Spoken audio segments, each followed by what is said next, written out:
तीन दामाद की सास पार्ट 2। अब तक आपने सुना कि कावेरी जी अपनी तीनों बेटियों ईशा, मोहिनी और सुहाना की शादी तीन घर जमाई लड़कों के साथ करवा देती है। उन्हें लगता है कि ये लड़के शायद घर का कामकाज संभाल लेंगे, लेकिन उनके तीनों घर जमाई बहुत आलसी थे। वो नौकरी भी नहीं करते थे और बाहर का काम भी नहीं। कावेरी जी ने अपनी बेटियों से कहा कि वो प्रेगनेंसी का बहाना बनाकर अपने पतियों को सबक सिखाए। अब सुनिए आगे। मम्मी, आपने जैसा कहा था हमने वैसा ही किया, लेकिन देखिए ना, विवेक का हाल तो वैसा का वैसा ही है। घर में ना सुबह का नाश्ता बनता है और ना खाना। नौकरी पर जाने की बात करूं तो खाने को दौड़ते हैं मुझे। हाँ मम्मी, मैंने भी सुमित को कितनी बार कहा कि अगर नौकरी नहीं करनी तो कोई छोटी सी दुकान ही खोल लो। घर का खर्चा कैसे चलेगा? देखो दोपहर के 12 बजने आए और जिनाब अभी तक सो रहे हैं। हाँ मम्मी, ईशा और सुहाना ठीक कहती हैं। अविनाश का भी यही हाल है। जब मैंने अपनी प्रेगनेंसी के बारे में कहा तो मुझसे कहने लगा, अरे दूसरी लड़कियां तो 9-9 महीने तक नौकरी करती है, बस डिलीवरी के टाइम छुट्टी लेती है। मोहिनी, तुम भी नौकरी करो। अब मुझे कहाँ नौकरी मिलेगी? मम्मी बताओ, अब मैं क्या करूं? हे भगवान, क्या सोचकर घर जमाई दामाद लाई थी मैं कि मेरी बेटियां मेरे पास रहेंगी और खुश रहेंगी, लेकिन इन आलसी दामादों ने तो हमारी जिंदगी को भी प्रॉब्लम में डाल दिया है। मैं तो कहती हूँ मम्मी, हम लोग वापस अपनी जॉब पर जाना शुरू कर देते हैं। बता देते हैं इन लोगों को कि हमने प्रेगनेंसी का बहाना किया है। नहीं नहीं बेटा, ऐसी गलती भी मत करना। अगर तुमने ऐसा किया तो इन तीनों की आदत और खराब हो जाएगी। अरे आज नहीं तो कल कभी तो तुम प्रेग्नेंट होगी, तब वापस यही प्रॉब्लम आएगी। तब क्या करोगी तुम तीनों? हाँ मम्मी, आपकी बात तो बिल्कुल सही है। इन लोगों को तो सुधारना ही पड़ेगा। लेकिन कैसे? अपने बच्चों के आने की खबर सुनकर भी इन लोगों पर कोई असर नहीं हो रहा। पैसे कमाने के लिए घर से बाहर निकलना ही नहीं चाहते ये तीनों। अब मेरे दिमाग में एक प्लान आया है। तुम तीनों चिंता मत करो, उन तीनों को बुलाओ, फिर मैं बात करती हूँ। थोड़ी देर बाद कावेरी जी अपने तीनों दामादों को सामने बुलाकर अपनी बात कहना शुरू करती हैं। अविनाश, सुमित और विवेक, देखो बेटा, मैं ना तुम तीनों से बड़ा प्यार करती हूँ, इसीलिए तो तुम्हें घर जमाई बना कर रखा है मैंने। अरे मम्मी जी, सीधे सीधे कहिए ना, क्या बात है? प्यार तो हम भी आपको बहुत करते हैं। अरे मम्मी जी, आपकी इज्जत भी बहुत करते हैं। अरे भाई, आपके जैसी सास और कमाने वाली बीवी सबको मिलती है क्या? हाँ मम्मी, विवेक और सुमित ठीक कह रहे हैं। आपकी बेटी से शादी करके मेरी तो जिंदगी ही अच्छी हो गई है। जानती हूँ मैं, और ये भी जानती हूँ कि तुम तीनों अपने अपनी बीवियों से बहुत प्यार करते हो। बेटा, बात ऐसी है कि हमारे कुल गुरु ने कहा है कि प्रेग्नेंट होने के बाद मेरी तीनों बेटियां शुरू के 4 महीने हमारे गांव में जाकर रहेगी, जहां मेरे चाचा जी रहते हैं। अरे लेकिन क्यों मम्मी, गांव में जाकर रहने की क्या जरूरत है इन तीनों को? वो क्या है ना बेटा, हमारे परिवार को एक श्राप है। अगर मेरी बेटियों ने यहाँ पर बच्चा पैदा करने की कोशिश की तो उनके बच्चों को कुछ भी हो सकता है। इसलिए अब से लेकर 4 महीने पूरे होने तक इन्हें गांव वाले घर में रहना पड़ेगा। हाँ, तो इसमें प्रॉब्लम क्या है मम्मी जी? हम भी वहाँ जाकर रहेंगे, पिकनिक मनाएंगे। अरे भाई, बीवी जहाँ हम भी वहाँ। हाँ यार, आइडिया तो बहुत अच्छा है। शहर की जिंदगी में रह रहकर परेशान हो चुके हैं, अब कुछ दिन गांव में बिताएंगे। तुम लोग समझने की कोशिश क्यों नहीं करते? तुम में से कोई भी वहां नहीं जा सकता, और मैं यहाँ रहूंगी ना तुम तीनों के साथ।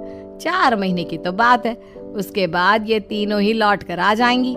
ठीक है मम्मी जी, अब हमारे बच्चों का सवाल है तो ये तो करना ही पड़ेगा। कावेरी अपनी तीनों बेटियों को कुछ दिन के लिए घर से बाहर कहीं दूसरे शहर में रहने के लिए भेज देती है। कुछ दिनों के बाद, अरे मम्मी जी, बहुत दिन से पिज्जा नहीं खाया, मंगवाइए ना। क्या बताऊं बेटा, पहले तो बेटियां खर्चा दे देती थी क्योंकि उनकी नौकरी थी, लेकिन अब तो मेरे पास पैसे ही नहीं बचे। थोड़े बहुत पैसे हैं जो बच्चों की डिलीवरी में काम आएंगे। लेकिन मम्मी जी, आपकी बेटियों को वापस आने में तो अभी बहुत वक्त बाकी है। वही सोच सोच कर परेशान हो रही हूँ। सोच रही हूँ कल से दूध भी बंद करवा देती हूँ। अब दूध वाले को देने के लिए पैसे भी तो नहीं है ना। अरे नहीं नहीं मम्मी जी, अगर दूध भी बंद करवा दोगी तो मुझे चाय कहाँ से मिलेगी? और चाय के बिना मैं तो मर ही जाऊंगा। क्या करूं बेटा, इसके अलावा हमारे पास कोई ऑप्शन नहीं है, मेरे पास पैसे ही नहीं बचे।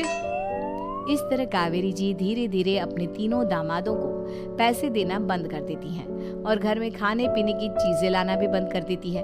अब वो तीनों बुरी तरह से परेशान होने लगे थे और इसलिए एक दिन तीनों प्लान करके घर से बाहर निकलते हैं और बाजार में जाने के बाद, यार अच्छा खाना खाए हुए कितने दिन हो गए, पता नहीं कब अच्छा खाना मिलेगा।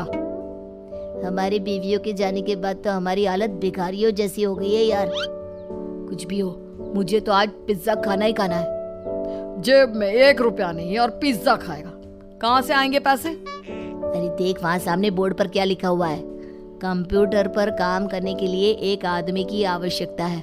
भाई मैं तो जा रहा हूँ, काम करूँगा और शाम तक पैसे लाकर आराम से पिज्जा खाऊंगा। जा जा, तुझे कोई काम नहीं देने वाला, हम तो घर जा रहे हैं। चल भाई सुमित। सुमित और अविनाश वहां से चले जाते हैं और विवेक उस कंप्यूटर शॉप पर सारा दिन काम करके 5,000 रुपए कमा कर घर लौट कर आता है और अपने खाने के लिए अच्छी अच्छी चीजें भी लेकर आता है। ये देखकर विवेक और सुमित के दिल में भी कुछ पैसे कमाने की इच्छा जागती है। अरे सुबह सुबह कहाँ चल दिए तुम? मम्मी जी एक बहुत अच्छी जगह मिली है, कंप्यूटर पर काम करने के 5,000 मिले थे कल मुझे। अगर रोज काम करूंगा तो पूरे 40,000 की तनख्वाह। अरे वाह, ये तो बहुत अच्छी बात है दामाद जी, आपको जाना ही चाहिए। सुमित और अविनाश विवेक को इस तरह तरक्की करते देखकर परेशान हो जाते हैं और वो दोनों भी काम की तलाश में निकल पड़ते हैं। धीरे धीरे उन दोनों को भी काम मिल जाता है। अब कावेरी के तीनों दामाद छोटी मोटी नौकरी करके अच्छा पैसा कमाने लगे थे। एक दिन कावेरी उन्हें अपने पास बुलाती है। अरे वाह, विवेक 40,000 कमा लेता है, अविनाश 60,000 और सुमित तुम भी 40,000 के आसपास कमा ही लेते हो। कुल मिलाकर तुम अच्छे खासे पैसे कमा रहे हो बेटा। हाँ मम्मी जी, बहुत मजा आता है जब महीने के एंड में मोटी रकम हाथ में आती है। पूछिए मत मम्मी जी, घर में रहकर रोटी बना बनाकर और तो जैसा महसूस होने लगा था मुझे तो। हाँ बेटा, तुम तीनों की बात तो बिल्कुल ठीक है और जानते हो अब तुम तीनों की पत्नियां भी वापस लौट कर आने वाली है। लेकिन मम्मी जी अभी तो उन्हें गए सिर्फ 2 महीने हुए हैं, आपने तो कहा था वो 4 महीने के बाद लौट कर आएंगी। ऐसा कुछ नहीं है बेटा, मैं सिर्फ तुम तीनों को सबक सिखाना चाहती थी कि आदमी घर में बैठकर बीवी की कमाई खाता हुआ अच्छा नहीं लगता।